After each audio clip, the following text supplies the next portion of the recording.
Here is a friend of mine who is called Jane.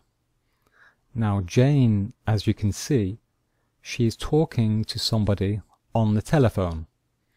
She is making a telephone call. And in fact, she is speaking to her friend called Sarah. Okay? So Jane is talking to Sarah, and Jane is giving advice to Sarah. Okay? But we can only hear what Jane is saying. We cannot hear what Sarah is saying. So this is what Jane is saying to Sarah. Sarah, listen to me. You have to try to forget about this man. You live in Manchester and he lives in London. It is too far and your lives are so different. Stop listening to his songs because that will make you sad. You must try to make some friends. You have a difficult job working at the hospital, so try to rest on the train before work. For the pain, take an aspirin. Okay, so, as you can see, Jane is talking to Sarah and is giving Sarah some advice. So, what do we know about Sarah? Well, we know a few things now. Sarah must be in love with the singer. So how do we know that Sarah must be in love with the singer? Well, we know that because Jane is saying that she must forget about this man, and she also says stop listening to his songs because that will make you sad. Alright? So we have proof, we have facts, so that we know that Sarah must be in love with the singer. Okay? We can be sure.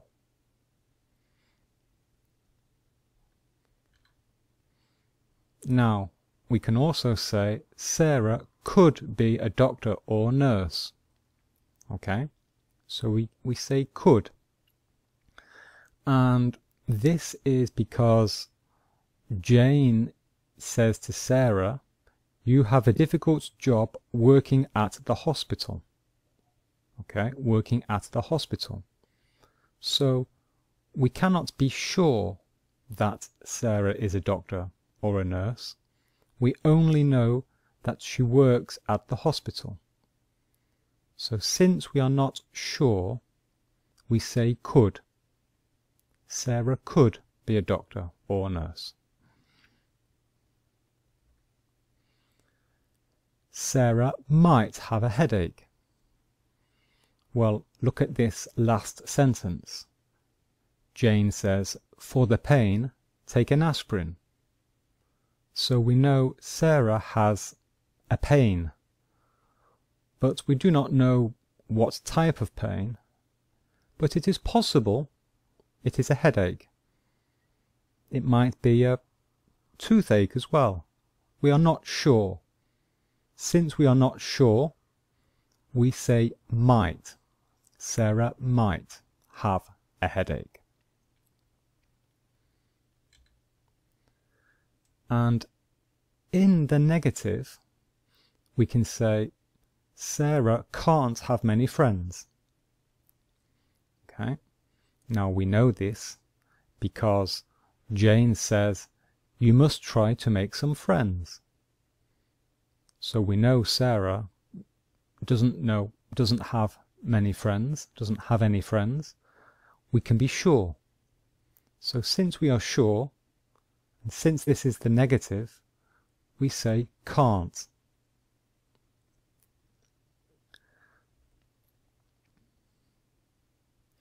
Sarah might not have a car. Alright? It is possible she has a car. It is possible she does not have a car. Because we know that Sarah takes the train to go to work. But we cannot be sure Sarah does not have a car. So because we are not sure, and because this is the negative, we say Sarah might not have a car. Okay? So all of these words in red, these are all modal verbs. Okay? So we have must,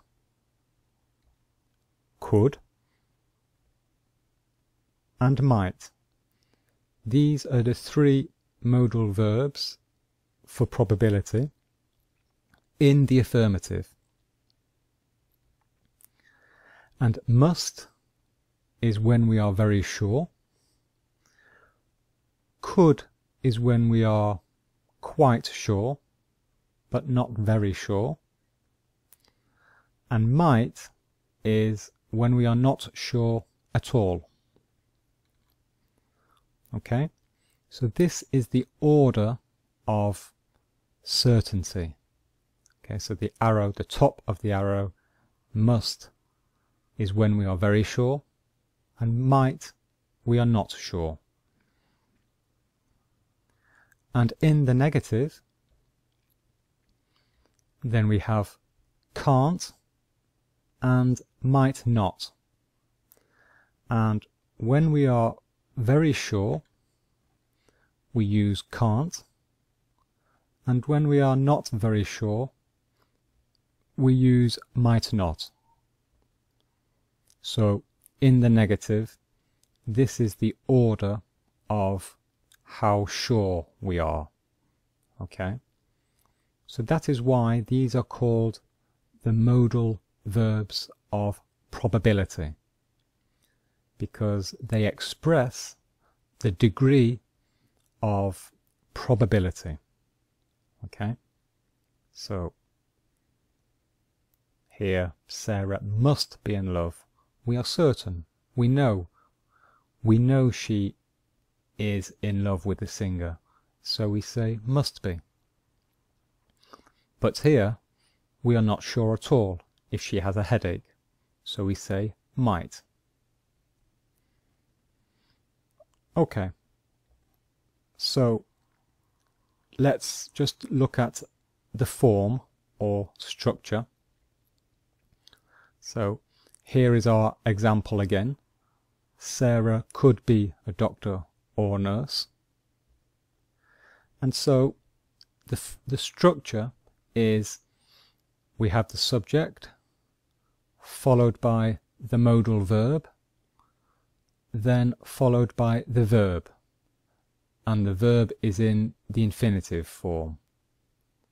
So here Sarah is the subject, could is the modal verb, and be is the verb in the infinitive form.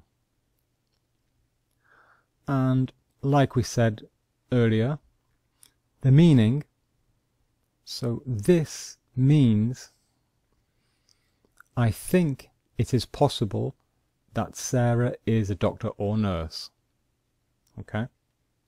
And if we think it is very possible, we use must. If we think it is quite possible, we use could. And if we think it is not very possible, we use might. Okay? And in the negative, we use can't and might not. Okay, so let's finish with some exercises. So I would like you to respond to the statements or questions using the words in brackets. Example: I haven't slept for 2 days. So that is the statement. The statement is I haven't slept for 2 days. And I want you to reply or to respond to that using these two words, must and tired. So the answer to the example would be you must be tired. Okay? We are certain. Somebody who hasn't slept for 2 days, we can be certain, we are certain that they are tired. So we say you must be tired. Question 1. My parents have a very old car.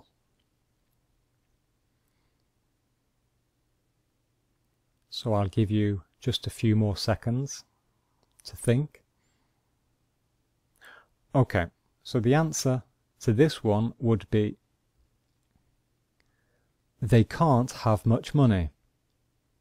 Okay, so this is the negative, and we are quite sure that they don't have much money. Okay, they can't have much money.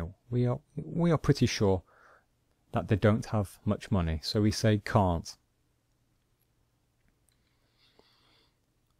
Question 2. David has lost his dog.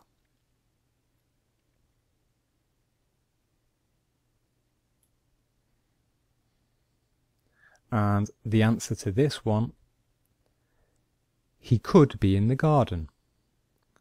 Okay, so we are not certain. We are fairly certain that the dog is in the garden, so we say he could be in the garden. Question 3. Paul has wet hair.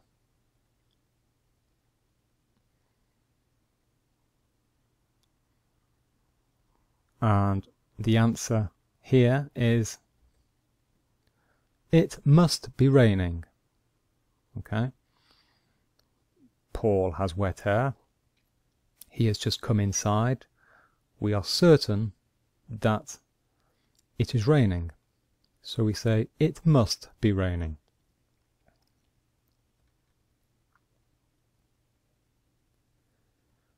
Question 4. Michael and Simon are always arguing.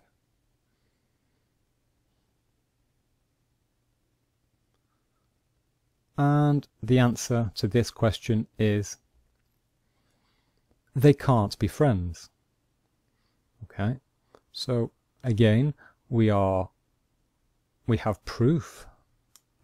We can be certain because we can see that Michael and Simon are always arguing. So we can be certain that they are not friends. And this is the negative. So we say they can't be friends.